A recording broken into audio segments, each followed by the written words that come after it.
Awesome. Well, welcome the Right Honourable Jim Bolger to the Both Sides Now podcast. Thank you so much for letting us to come and interview you. Pleasure. We're going to start the Both Sides Now podcast how we do with all the other ones. So we're going to start with asking you about your political ideology and philosophy. And so whereabouts do you sit on that ideology philosophy? Which one do you identify with? I think it's far too simplistic to look for that as well. I mean, what I look for is rational politics and with a liberal tone over them. But I mean, looking for slogan politics is a failure of the modern generation. And I don't mean you younger people, but the whole last 100 years or so. We have to have politics that are rational, that are thought through, policies that are thought through.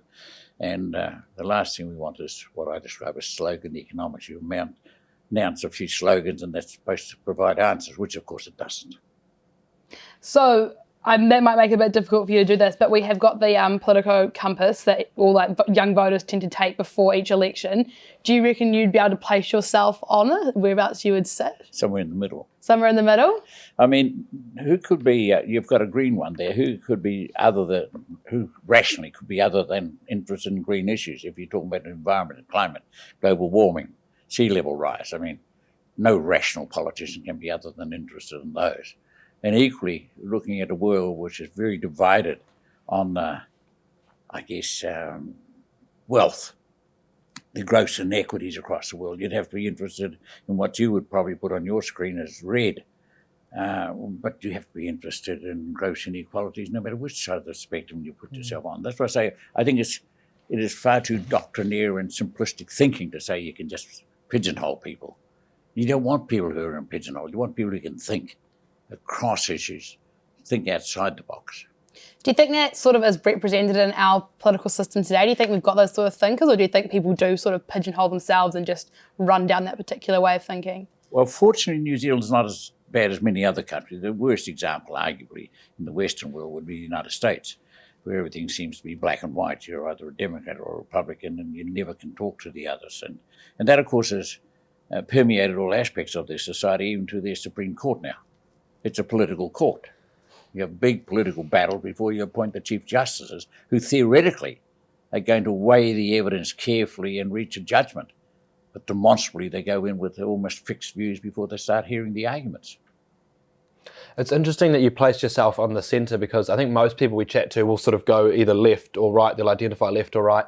And I think, even I think for the majority of our lives, I'll vote sort of slightly to the left and Eve will be slightly to the right. But I guess the question is, do you think New Zealand is best in the middle, or do you think, being from the National Party on the right side, do you think we should always be having voting right and having a National Party in government, because you obviously voted for the National Party at every election? I led it for a long time.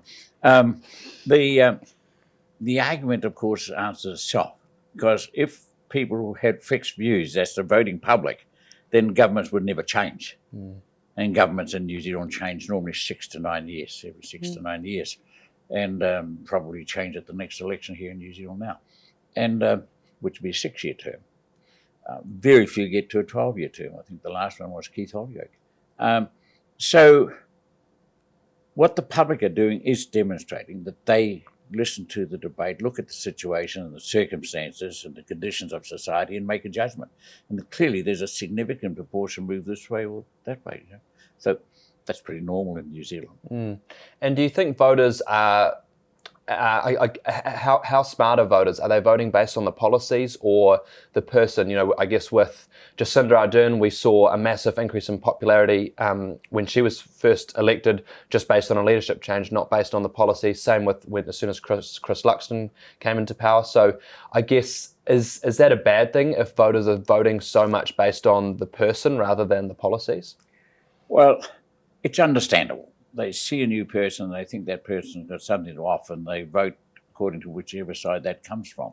But I think the more important thing is to look at what are the policy options. And if they've been in government for a while, is the policies working out? Are they working out, or are they just fancy words but nothing of substance underneath them? And I think that's the challenge for the average voter, and I understand that challenge, of course, is to look past the slick slogans, because they all spend a fortune on PR firms, which are designed, of course, to tell you to vote one way or the other. you really have to try and challenge people and young people to look at what's happening. Do you like society as it is, or is it too divided? Is too much wealth going to just a handful at the top? And take New Zealand at the moment. Look at our own country. There are more people rely now on food baskets than ever before. We leisurely got a kind, caring government. We have more schools have to provide breakfast as well as lunch to the kids. That was not New Zealand that I grew up in.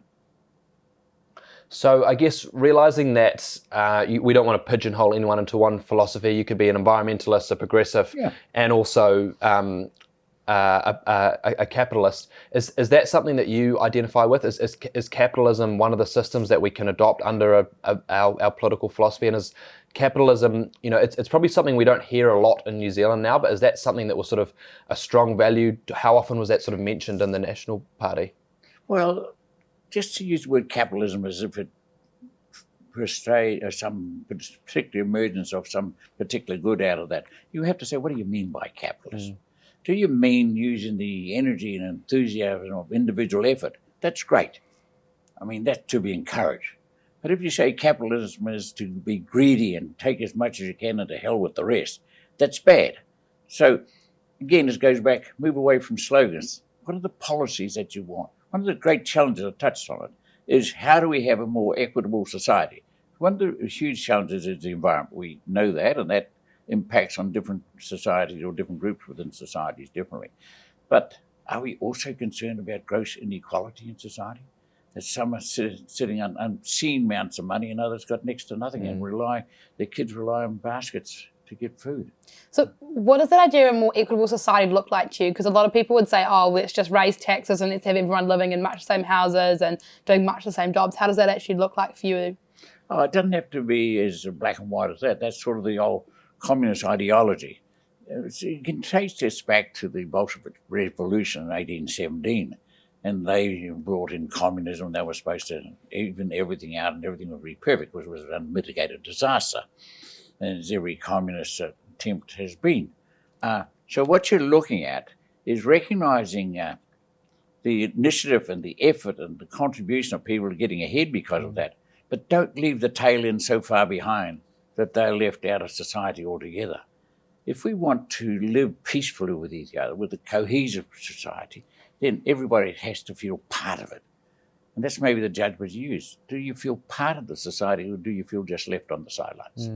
Christopher Luxton, I noticed, has used that phrase, we want Kiwis to get ahead. For me, when I think about economics, I think about we've only got so many scarce resources that we have to allocate. So if someone's getting ahead, there's a notion that someone else is going behind. Do you follow that logic, or can everyone be getting ahead? I can understand what you're saying, but I don't think it's as black and white as that.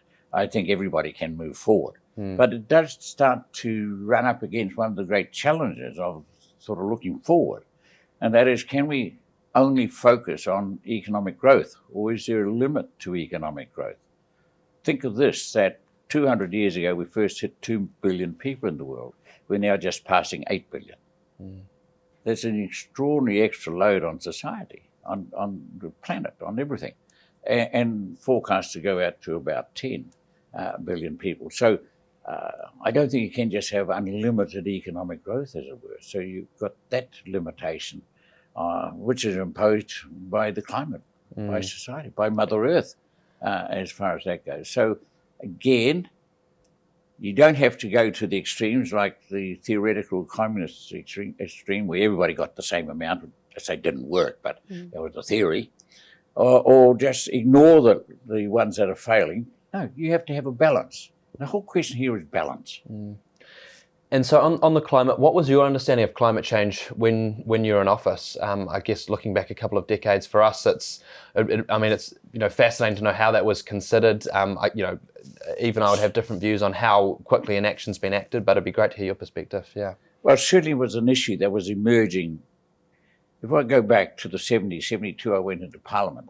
Climate change wasn't a word that was used, if at all. I mean, it might have been, but not at all. But by the time I left, in the end of the 80s, it was emerging as one of the issues that we had to do. And of course, the Commissioner for the Environment, Simon Upton, was a member of the cabinet that I was in. So, I mean, you had people like Simon who always had a big focus on environmental issues back in the day, as it were. And now, as I say, he's got that important position as Commissioner for the Environment. So it wasn't a black and white issue across or divided by political ideology. It was an issue that was there, but now it's much more there. And of course, as we speak, the terrible fires across Europe, North America, Australia, I mean, it's everywhere now. And so it is now, I guess, along with inequality, the two big issues we have as a society. Yeah. No, I would completely agree with that. Issues like some of the topical global issues that young people feel really strongly about, like gun control, abortion, climate change. All those are issues that have become have gone to sort of one side of the political spectrum, with the left and the right having quite different views. Although they're not really, they don't really have any basis in political or economic philosophy. So why do you think it is that sort of issues like that shouldn't be partisan have become partisan around the world? Well, around the world, yes, you think gun control, you always think of America, but in New Zealand, gun control has brought through from time to time with no great partisan dividers. We had the terrible mosque shootings in Christchurch a few years back, and before that again, the week after I was Prime Minister, we had the Yarramoana shootings and so forth. We changed the laws after that as we changed them after the Christchurch shootings. So New Zealand takes a more balanced approach to this. We don't have some theoretical right to bear arms, which Americans get hung up on as if they're out in the Wild West or something. So fortunately, we can just say it's fortunate that our forebears didn't get into those sorts of theoretical arguments. But it raises a very important point. Because one of the criticisms of New Zealand by those who have the academic bent to have written constitutions, they can enshrine something in a way that courts will successively define more and more and more. And we're in trouble, as America is, with its written constitution. And you can also have, like the American Constitution, since we're touching on it, the hypocrisy of all men are created equal, ordained by their maker to life, liberty, and the pursuit of happiness, written by a slave owner, endorsed by a slave-owning society. Total hypocrisy. So wonderful words, unless they're backed by substance, are a negative, not a plus. So you talk about the idea that it's all about balance. Do you think that then in New Zealand there's not that much difference between the left and the right? Much less than in many other countries of our type.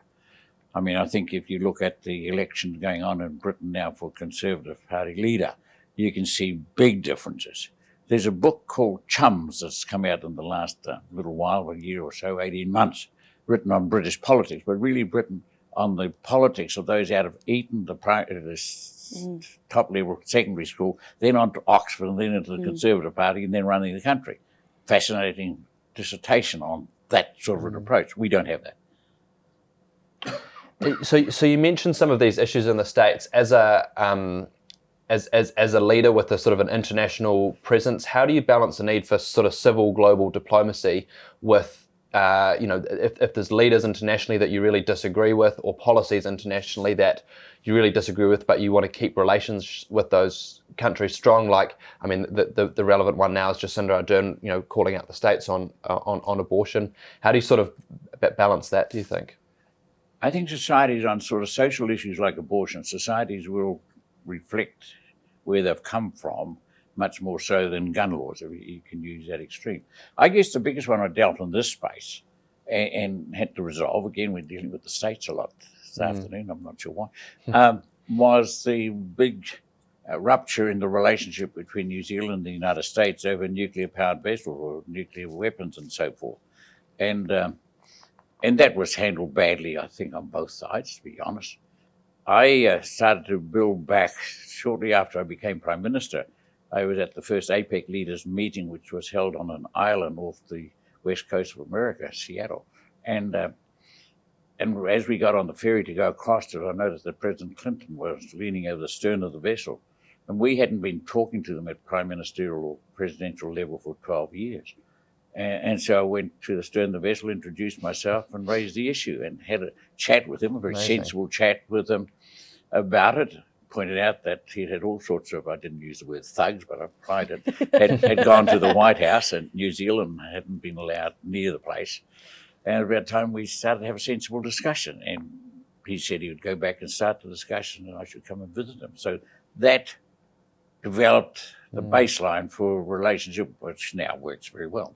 So sometimes you just got to find an opportunity to cut the past out and move forward. And then later on, your time in States as the ambassador, how much of that role is, are you able to sort of influence policy, or as opposed to sort of handshakes and meet and greets?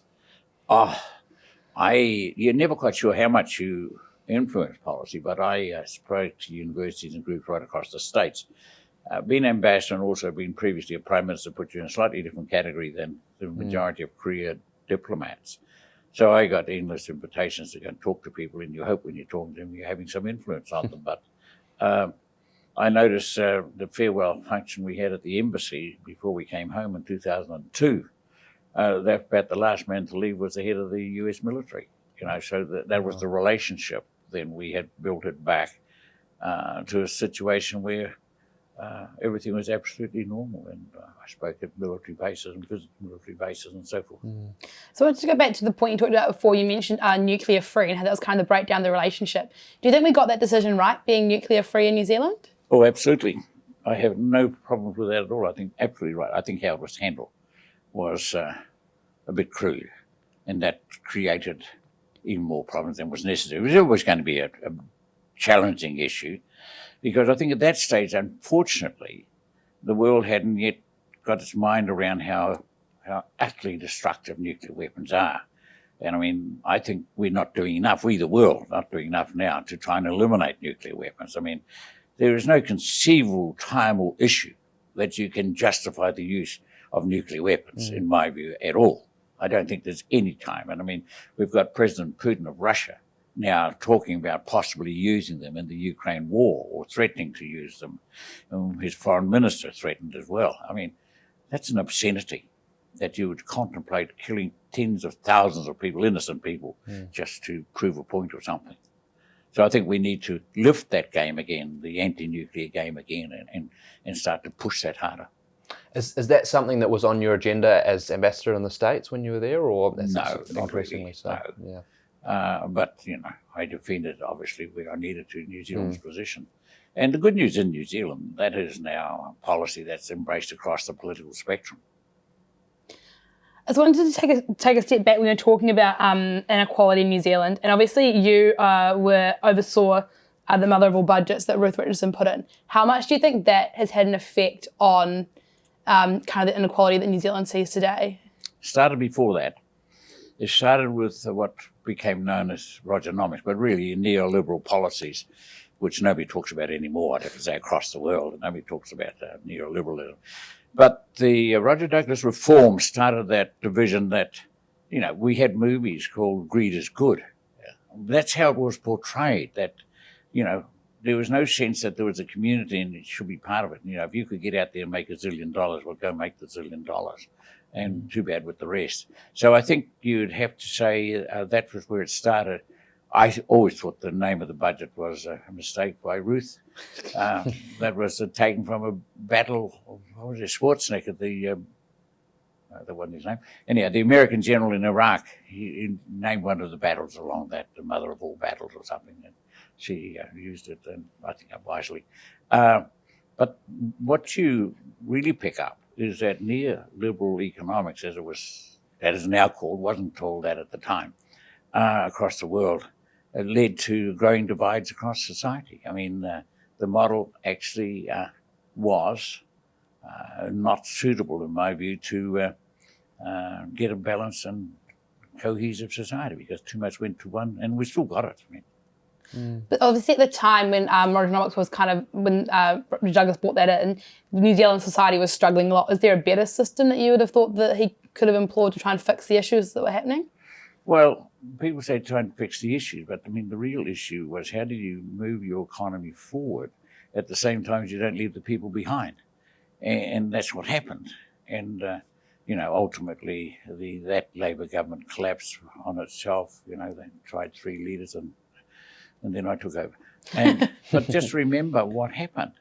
The officials, non-political officials, on the Saturday night demanded they see me on the Sunday. The situation was so bad, I tried to put it off till the Monday. And they said, no, they needed to see me on the Sunday. So I went into the office and came back from my electorate and went into the office. And there they told me that I had to take over and rescue the bank in New Zealand. And that was after the campaign had been driven by the Labour leader that they had balanced the budget and had a surplus. The place was bankrupt. And that, of course, meant that a number of our policies couldn't be implemented as we hoped because just didn't have an honest statement of the state of the economy. So we passed a law, which is still there and I don't think will ever change, fiscal responsibility law. So the Treasury has to give a report on the economy for the election so that those who are campaigning have an understanding, a real understanding, an honest understanding of the state of the economy, rather than what we had back in 1990, which was a totally dishonest presentation. I say, to the extent that officials demanded they see me long before I was sworn in and had any authority, to tell me what I had to do the day I became Prime Minister, which we did it the day I became Prime Minister and was sworn in the following week. So, yeah, there were many things that didn't work.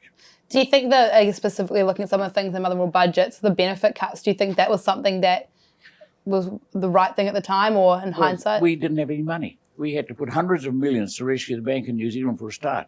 And this is back when hundreds of millions meant money. We don't seem to have any money. And that's what we had to do.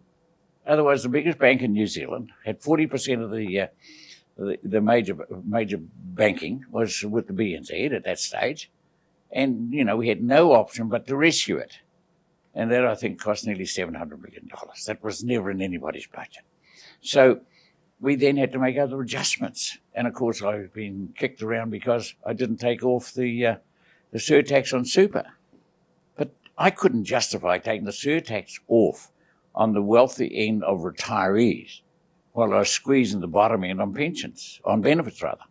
Yeah, that's going to be our follow-up question. That is that obviously that was a promise that you'd made pre-election, and then obviously that wasn't a promise you were able to fulfill. Like, how do you think the reality between? Live with that. Yeah, I was like, because that's a broken promise, and there's something often politicians are accused of. What do you say that? You just put the question to yourself: would you give more to the top retirees, or actually keep some of that so you give some to the bottom?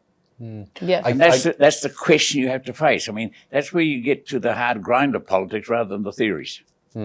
I guess the modern day, a possible modern day analogy is Jacinda Ardern's promise not to bring in a capital gains tax and Christopher Luxon's promise not to change abortion, even though they both believe in those respective, different views respectively. So, to what extent should we take their word for it? And if they do truly believe something that they believe in, should they not go after it, I guess, and should they be able to change their decision at the next election cycle? Of course they should. I was speaking in Hamilton very recently on this question of a capital gains tax. And of course we should have across-the-board capital gains tax. We tax everything through GST, other than people who make millions or can make millions, maybe it's only thousands or hundreds of thousands, out of capital gains. There is no economic logic or social logic in saying that this particular stream of income is locked out forever. But if you just buy, say, fish and chips, you'll pay GST. I mean, it doesn't make any sense. And if the Prime Minister believes that for a fair and equitable society we need a capital gains tax, well, why doesn't she get on and do it? I mean, she has a huge majority at the moment. So go and do it. Follow your beliefs. Do you think the electorate would forgive her for the broken promise? Well, she promised to do it. So which promise is she breaking? She was elected to do it. And then she said she wouldn't. And now I think you just look at society and how can she justify just letting a few, and it's only a handful, and make fortune and pay no tax? Yeah, it's we talked about inequality earlier, and I think there's some statistics that say the top 1% in New Zealand pay an effective marginal tax rate of 12%, and the rest of New Zealand pay an average effective marginal tax rate of 19%. So the average Kiwi is paying more tax as a proportion of their income than the top 1% in New Zealand, and that's almost like a regressive tax system. So is that one of the key changes you think we could make in New Zealand to alleviate inequality? I mean, we have to look at our tax system, always have to look at the tax system, because it's never absolutely static, and circumstances change. But you can't, and I know we didn't do it in our day and all the rest of it, but you can't just have one big chunk of income called capital or capital gains that you don't tax, but you tax everything else, because Once we brought in the across-the-board GST, then you taxed everything else, and we didn't. I mean, I campaigned in 1987, before GST was in, that's my first election, that we were going to exclude food or essential food items. We weren't elected, and by the time we were elected 3 years later, of course, it was all settled, and it's carried on ever since. It's very hard to exclude food or essential items, but some countries do. And I guess a lot of Kiwis think, we don't need more tax from the government, but do you think that introducing a capital gains tax could come at the same time as a reduction in income tax, do you think? Absolutely. I mean, of course you could, because you're getting money from another source.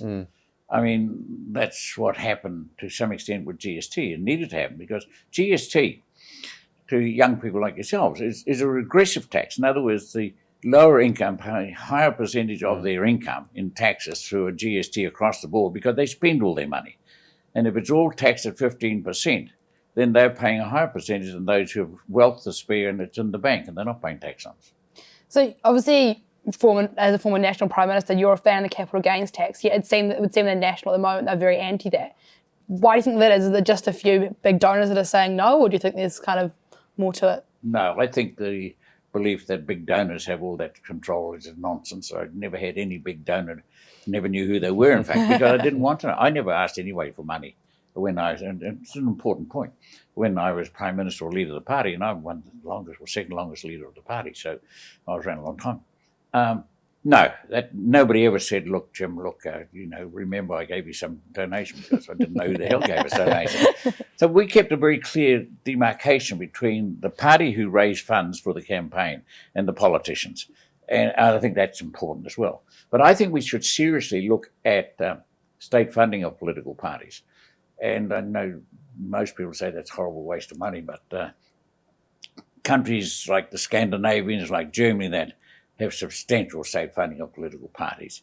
And that takes away that risk that any political party, doesn't matter left, right, centre, green or whatever, that they're not feeling indebted to some big donor that gave them a whole bunch of money. So I think it would make for more open and honest politics. So I know the government is looking at donation disclosures and that at the moment, but I'd go the extra step. Relatively speaking, it's a small amount of money to ensure the honesty of the political system. So these are the sort of issues we have to look at. How do we try and...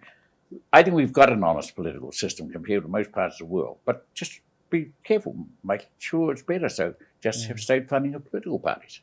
A similar potential reform to increase, I guess, the transparency or accessibility of different groups into Parliament is the lowering of the MMP threshold below 5%. Is that something you support or have considered?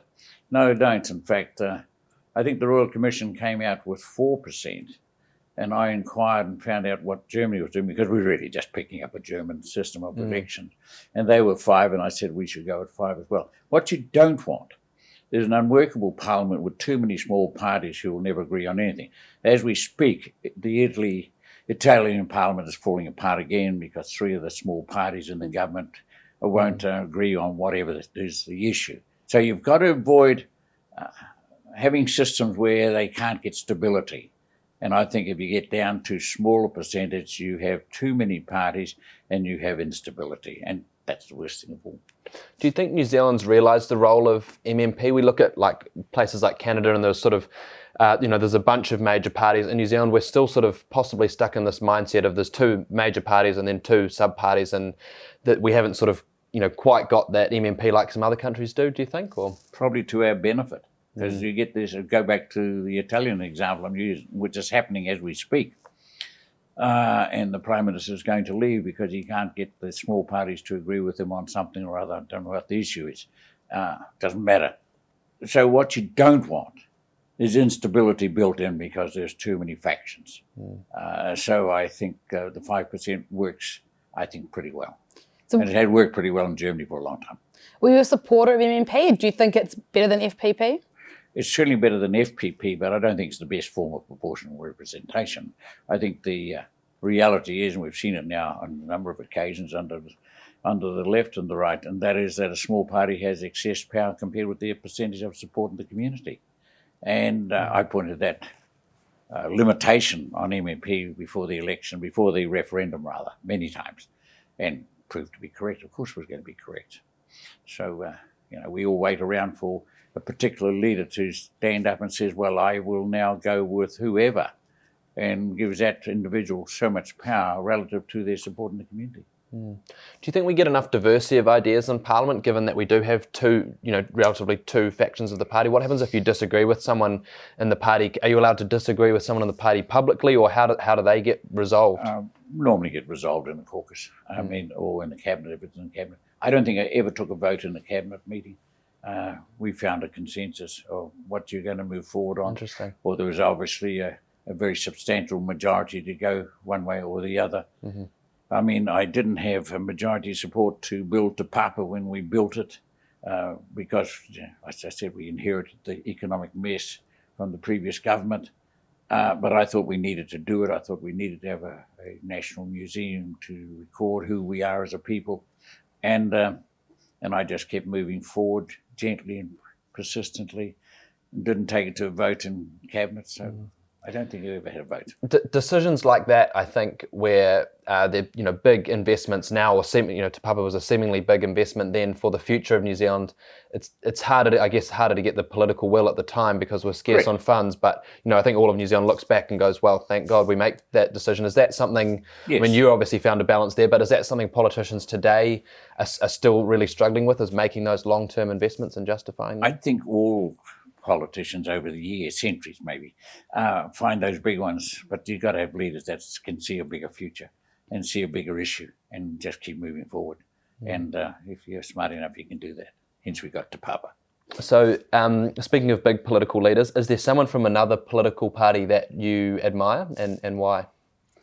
Oh, there's lots of people out there I think are very, very able, but selecting one over another and all it's a divisive. You go back to what I'm arguing against, which is, John Smith is better than Mary Jones sort of style, or whatever it happens to be. I don't think that helps. What do you have to look at, I think, much more constructively? What are the ideas that make things work? How do you get? You take a leader like Helmut Kohl out of Germany when the wall came down and East Germany joined the West, Germany was reunited, and deciding in a dramatic move that the West German mark, which is their currency, was of equal value to the East German mark was the equal value to the West German mark. But it wasn't worth a fraction.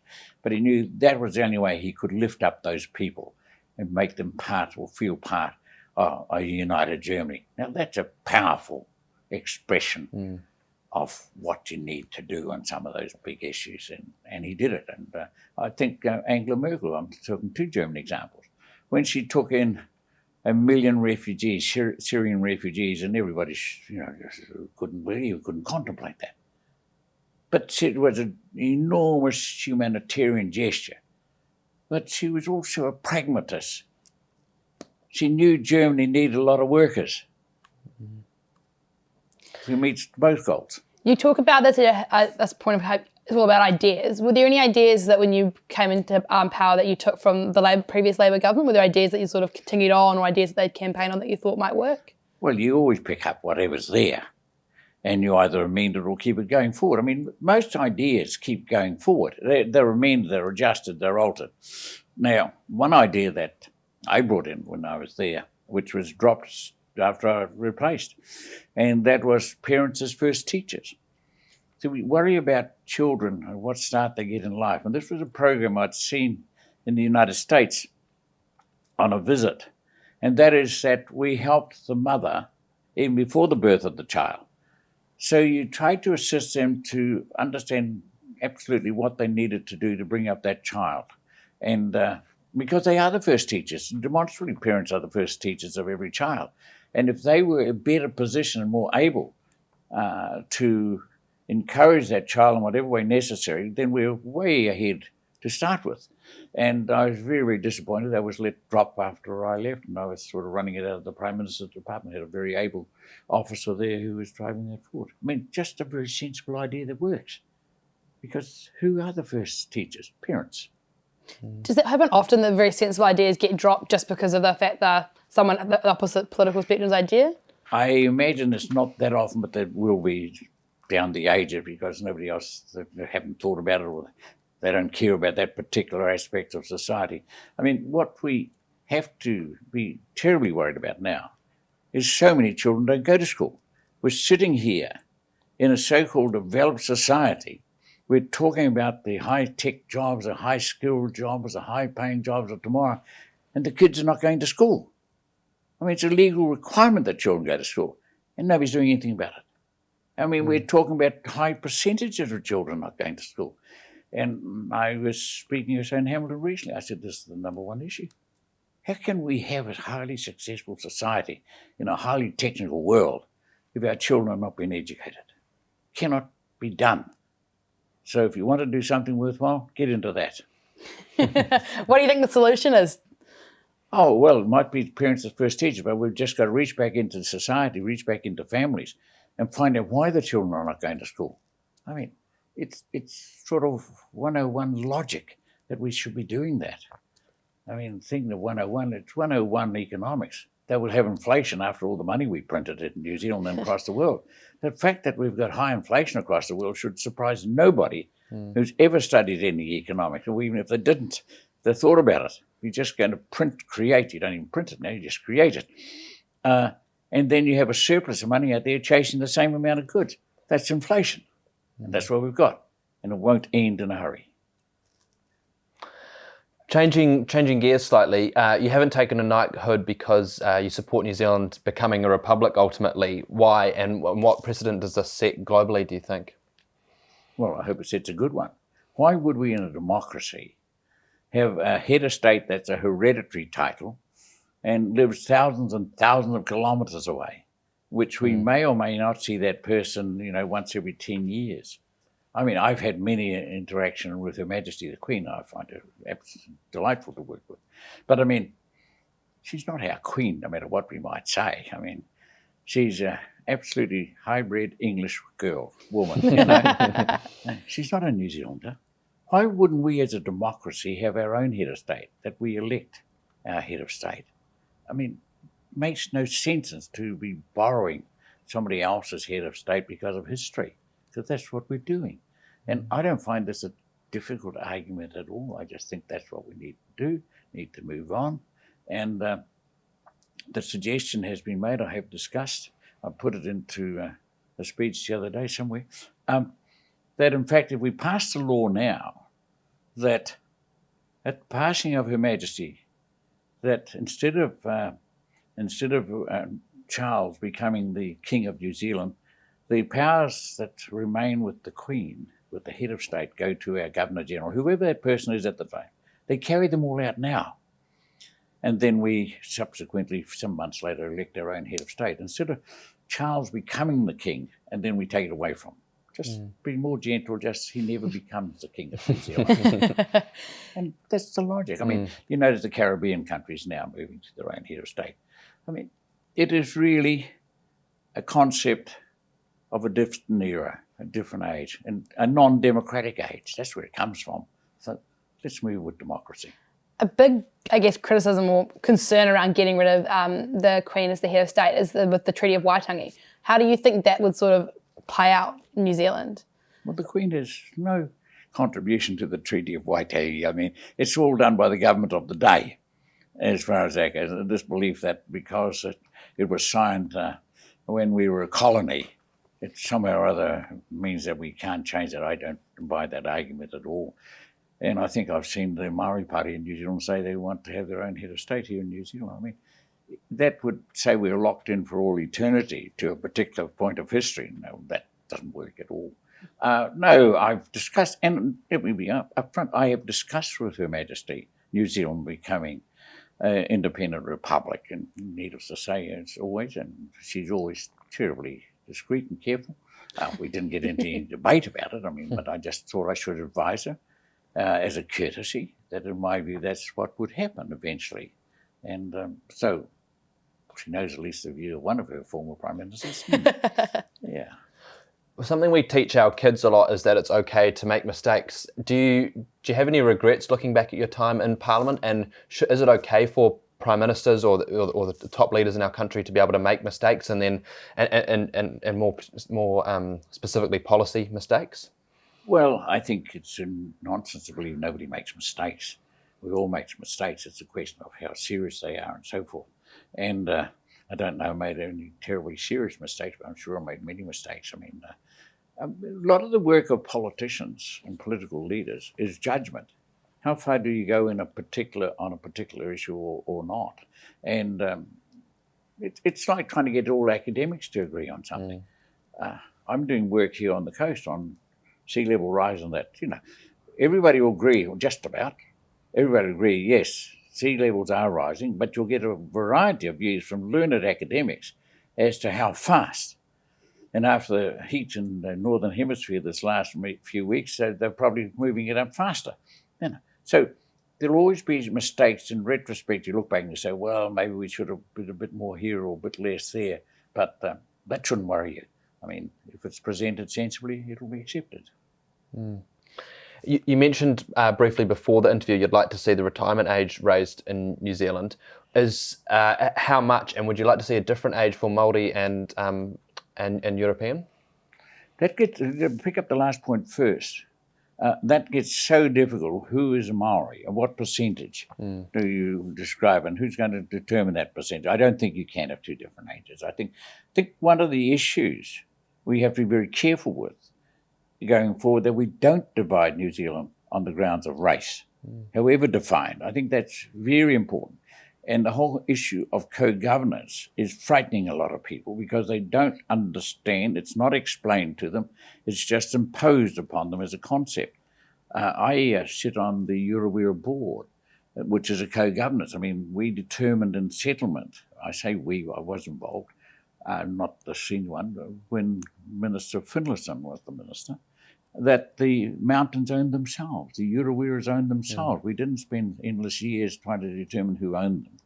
And then we decided that there would be a board established that initially would be 50-50, the Crown and Tūhoe, and now it's, I'm not sure, 60-40. The Tūhoe are the majority now, and so on. And that's co-governance, demonstrably, and that's working very, very well. So we've got to be careful with taking people to new concepts so that they are comfortable with it. They don't see it as some threat. When many New Zealanders now fear that co-governance is a threat to their status as New Zealanders compared with other status as New Zealanders. We must avoid that very, very strongly. And that requires much more careful presentation of why these things are happening, why the change is happening as far as that goes. In terms of retirement age, so I've moved away from it, but I'll come back. I moved the age of retirement when you're entitled to superannuation from age 60 to 65, and I moved it over 5 years because, again, we didn't have the money. It was in the early stages when I became Prime Minister.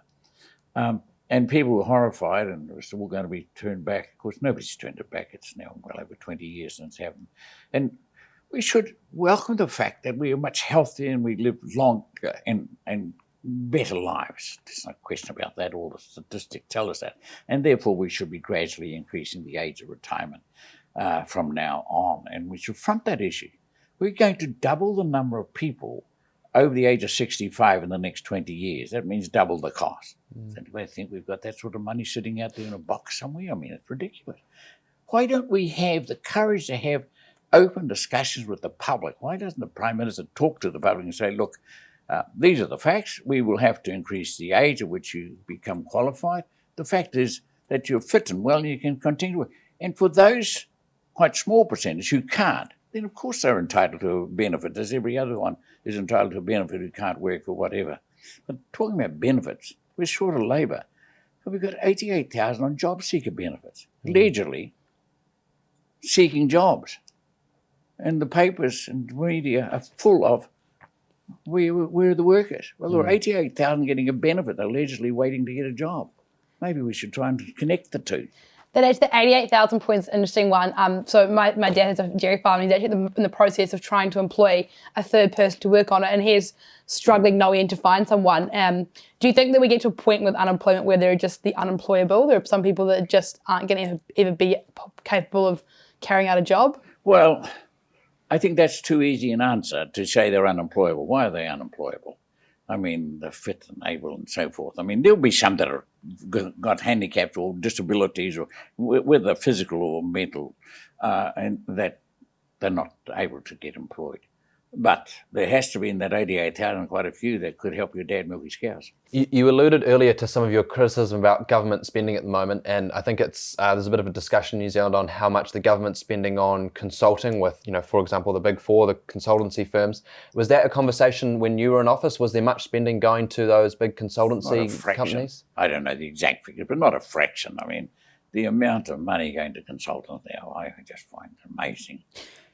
I just don't understand it. I can't understand what they're doing. I do not know what they're doing, to be perfectly honest. But also you've got to look at issues like the amalgamation of the polytechnics, which is going nowhere other than big debt. I mean, there's too many not thought through ideas. Somebody had an idea that if we brought all the polytechnics together, that must be good. Well, why must it be good? Well, because it will be good, sort of stuff. There's no detail. We bring them together. What we're going to do is this. This is the framework we're going to work to. No, we then pay consultants a fortune to try and work it, and it's still not going to. It'll be years before it's settled. And the only good news is it'll probably stop them trying to bring all the universities together into one and go back to when we had a New Zealand university, which was the original one. Throughout this interview, it seems like you talked quite a lot about like being a good leader and making decisions. What do you think makes a good Prime Minister? The ability to have a clear view of the way forward, and then the courage to do what's needed. I mean, the important two characteristics of a leader, let me put it this way, is curiosity. How can this be done better? Whatever it is, how can this be done better? The curiosity to seek out a better answer, and then the courage to implement it. Because often the better answer is not politically acceptable at the time. So you've got to do that as well. Those are the two characteristics. As a Prime Minister, do you feel like there's, how often are you looking at the polls, and is that influencing your policy work? Do you see the polls, if they're ever going down, do you think, oh, now I need to make some big decisions? Or is that something you sort of just take it as it is and just keep trying to be sort of steadfast in your leadership and decisions? Well, if you don't have your own convictions, you're not going to convince anybody else. So you've got to have your own convictions. And if you're just going to follow the polls and give up, you're not a leader. You're just a reader of polls. And, so it goes back to, who are you as a person? What do you want to do? Why are you in politics? I was in politics because a whole bunch of people asked me to go into politics. I wasn't active. I had a whole group of the local National Party asked me to stand. And that's how I ended up in politics. I mean, some of you I know start very young. I encourage you to go out and see the world first before you get into politics. There's a sort of a notion, people like Jacinda Ardern who have been career politicians, that somehow sort of, I guess, an inferior career pathway.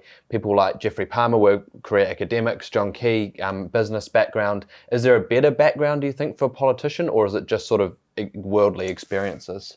Experience, but if you never leave school, you go from school to university, and then you go into some politician's office, and all you ever hear is politics, politics, politics, then you are not equipped with the base of skills necessary to understand the people of New Zealand, which is 99%, who don't follow that sort of path. I mean, they go to high school, they go to university, or they don't. They go and do a apprenticeship or something, and then they might decide, or somebody might ask them to go and stand for politics. I mean, I think experience is hugely important in politics. Experience in society. So you meet people of all different political persuasions and views and values and beliefs, good, bad, and indifferent. But do you have a better understanding? So I think a straight, never leave school into politics is a bad way to go.